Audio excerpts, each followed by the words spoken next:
বন্ধুত্ব বা ফ্ৰেণ্ডশ্বিপ ক'বলৈ এইটো মাথো এটা শব্দ নহয় জানো? কিন্তু এটা কথা আপুনিও ক'ব লাগিব, বন্ধু লাগিলে কেইজনমানেই থাকক, কিন্তু এনেকুৱা কেইজনমান লাগে যিকেইজনে আপোনাৰ মৌনতাখিনিক হাঁহিলৈ পৰিৱৰ্তন কৰিব পাৰে। বন্ধুৰ লগত কৰা সেই হাঁহি ধেমালি আৰু পেৰেণ্টছৰ আগত লগৰটোক বচাবলৈ 101টা মৰা ফাঁকি।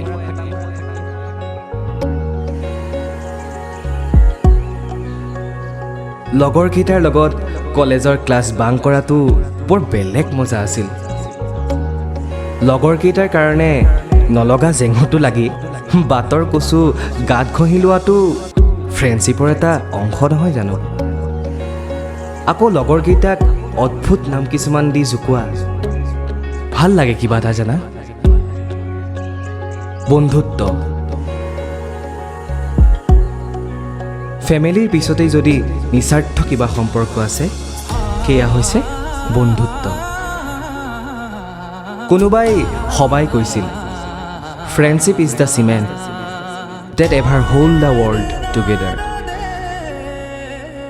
সঁচাকৈ মোৰ বন্ধুৱে মোক এটা নতুন জীৱন দিছে, সাজি দিছে এখন সপোনৰ পৃথিৱী।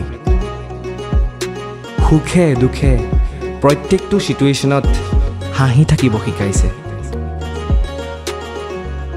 বন্ধুত্ব ক'বলৈ এটা শব্দ নহয়, এজনে আন এজনক কৰা এটা প্ৰতিশ্ৰুতি। আমি তোৰ লগত আছিলোঁ, আছোঁ আৰু সদায়